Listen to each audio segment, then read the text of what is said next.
राज्यवर्धन सिंह राठौर इस वक्त प्रेस वार्ता कर रहे हैं, क्या कुछ वो कह रहे हैं आपको सुनाते हैं।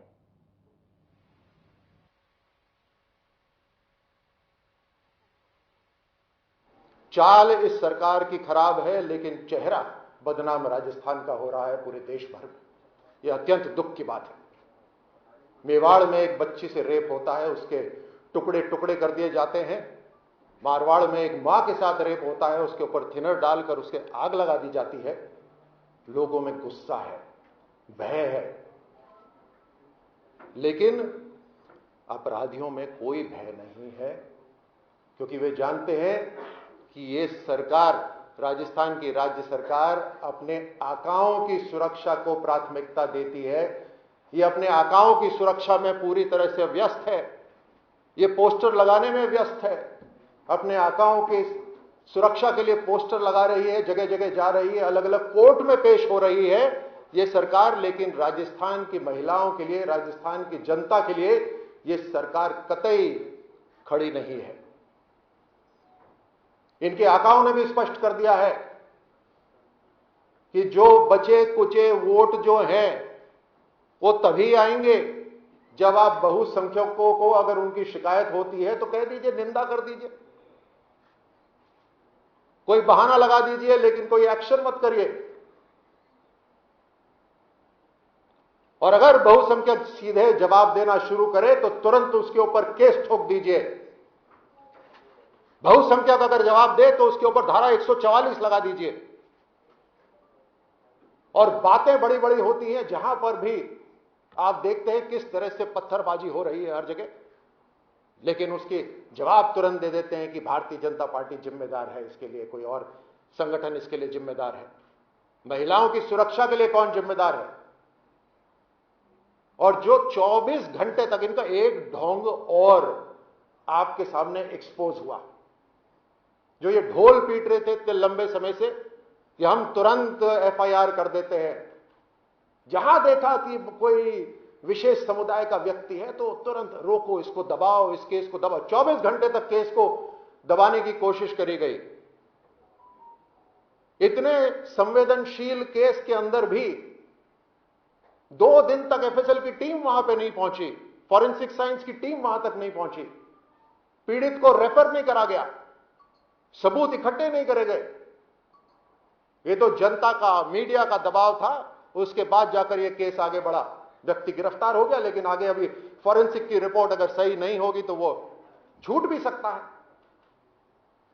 ये मुख्यमंत्री जी जब बार बार इस तरह की बातें करते हैं, पुलिस की इंक्वायरी से पहले मनोवैज्ञानिक बनकर ये बोल देते हैं कि आधे से ज्यादा केस तो पीड़ित के परिवार वाले ही शामिल होते हैं, तो पुलिस के भी हाथ ढीले हो जाते हैं, उनको एक तरह से इशारा मिल जाता है और कहते हैं कि आधे केस झूठे हैं। यानी आधे झूठे हैं, आधे पीड़ित के परिवार वाले करते हैं, तो ये तो बड़े मनोवैज्ञानिक हो गए। तो बैठे बैठे मुख्यमंत्री जी सारी समस्याएं हल कर देते हैं, पुलिस को तो कोई काम करने की जरूरत ही नहीं है। प्रधानमंत्री मोदी जी की सरकार ने 2018 के अंदर 12 वर्ष से कम आयु के बच्चों के साथ अगर दुष्कर्म हो तो उसके लिए सजाए मौत तक एक्ट पास करा, मृत्युदंड का प्रावधान रखा। लेकिन राजस्थान में देखिए 2019 से लेकर 2022 तक 93% केसेस बढ़े हैं, बढ़ोतरी हुई है। सामूहिक दुष्कर्म की इसी साल 1337 केसेस हैं, 1337 केसेस, और 7090 से ऊपर इसी वर्ष के मामले हैं रेप के।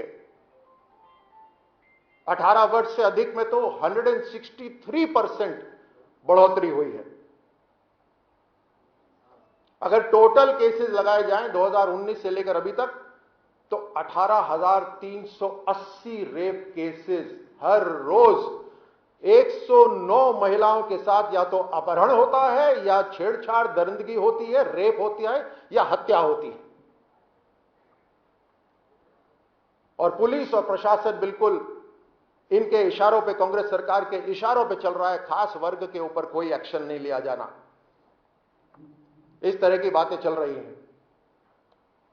वोट बैंक की राजनीति इतनी गिर गई कि अब बहुसंख्यकों पर पाबंदी लगने लगी। ये पहली बार नहीं है मित्रों, जो ये बार बार बोलते हैं कि ये तो बीजेपी करा रही है, तो वो संगठन करा रहा है। ये धर्म यात्राओं के ऊपर जो पत्थरबाजी हो रही है तो 1926 में भी होती थी। 1926 के अंदर कलकत्ता आपको याद है, वहां पर उस समय भाजपा भी नहीं थी, कोई और संगठन भी नहीं था। लेकिन मैं आपको याद दिलाना चाहता हूं कि उस समय अंग्रेजी सरकार थी, विदेशी हुकूमत थी, लेकिन विदेशी हुकूमत ने भी धर्म यात्रा के ऊपर पाबंदी नहीं लगाई थी। पत्थर मारे विशेष समुदाय, धर्म यात्रा पर पाबंदी लगाए राज्य सरकार, वो भी बहुसंख्यक पर। पत्थर भी खाओ और इनके कानून की मार भी खाओ। उस समय विदेशी हुकूमत धर्म यात्रा पर रोक नहीं लगाती थी। आज की राज्य सरकार जो कांग्रेस की है उस तरह पाबंदियां नहीं लगाती थी। 2022 में जो पत्थरबाजी हो रही है 1926 में हो रही थी, 2022 में भी हो रही है। इसके अंदर धारा 144 लग रही है। भजन कौन सा बजेगा इसकी अनुमति लेनी पड़ेगी आपको पहले से। डीजे बजेगा या नहीं बजेगा उसकी अनुमति लेनी पड़ेगी। इस कांग्रेस सरकार का ढोल कैसे बजेगा यह राजस्थान की जनता जल्द बताने वाली है। अभी तक राजस्थान की सरकार निर्णय कर रही थी कि ढोल कौन सा बजेगा, लेकिन ढोल कैसे बजेगा यह अभी राजस्थान की जनता इनको बताएगी। जिस तरह की तुष्टीकरण की राजनीति ये लोग कर रहे हैं। एक दलित महिला के साथ वहां पर बलात्कार हुआ, उसको जिंदा जला दिया गया, उसके ऊपर कार्रवाई नहीं हुई। ये और हजारों ऐसे केस, चाहे जमवा रामगढ़ के अंदर पथरा हुआ अभी एक धर्म यात्रा के ऊपर, चाहे करौली के अंदर हुआ, चाहे जोधपुर के अंदर हुआ, चाहे मंदिर नष्ट हो रहे हैं, ये सारे के सारे तुष्टीकरण राजनीति के कारण हैं। ये तुष्टीकरण राजनीति के उदाहरण हैं। और मैं अब आपको B.R. अंबेडकर जी की परिभाषा आपको बताता हूं जो उन्होंने अपनी किताब में लिखी है कि तुष्टीकरण क्या है। वो लिखते हैं, तुष्टीकरण का मतलब है आक्रमणकारियों का निर्दोष हिंदुओं की हत्या, लूट या बलात्कार में साथ देना या आइडिया देते हुए अपनी ओर मिलाना, यह तुष्टीकरण की राजनीति। अब मुझे बताइए,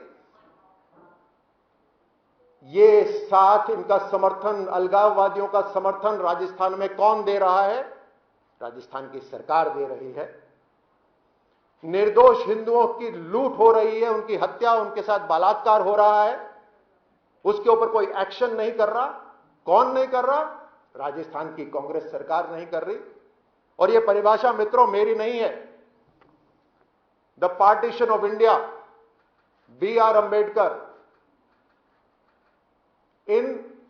इस किताब के अंदर उन्होंने परिभाषा लिखी हुई है। और अभी मैं थोड़ी देर में आपको इसका पेज नंबर भी बता दूंगा, आपको दिखला दूंगा।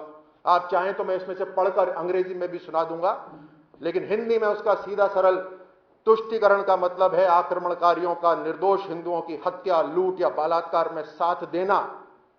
और राजस्थान सरकार साथ दे रही है जब एक्शन नहीं ले रही उनके ऊपर, या आइडिया देते हुए अपनी ओर लाना।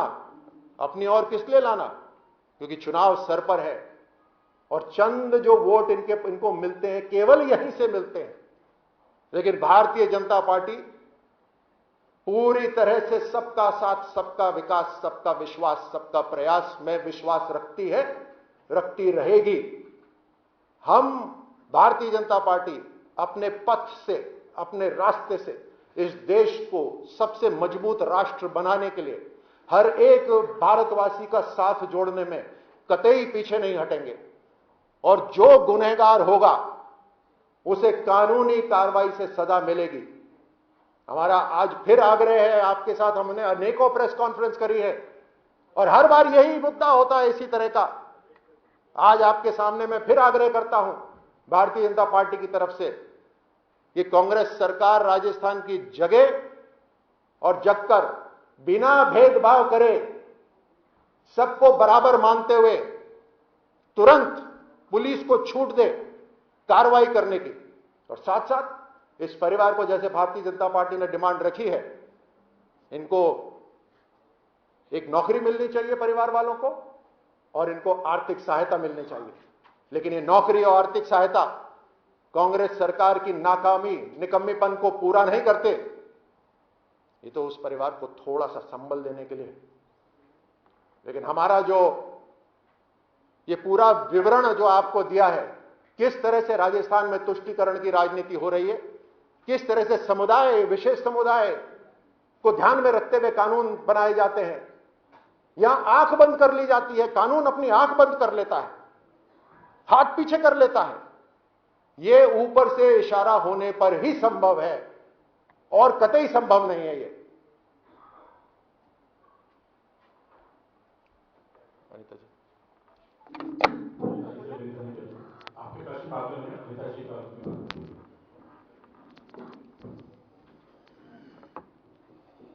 प्रेस मीडिया से आए सभी साथियों का धन्यवाद।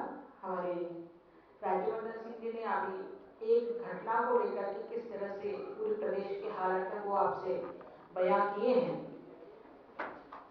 मैं 2-3 चीजें मित्रों आपसे कहना चाहूंगी।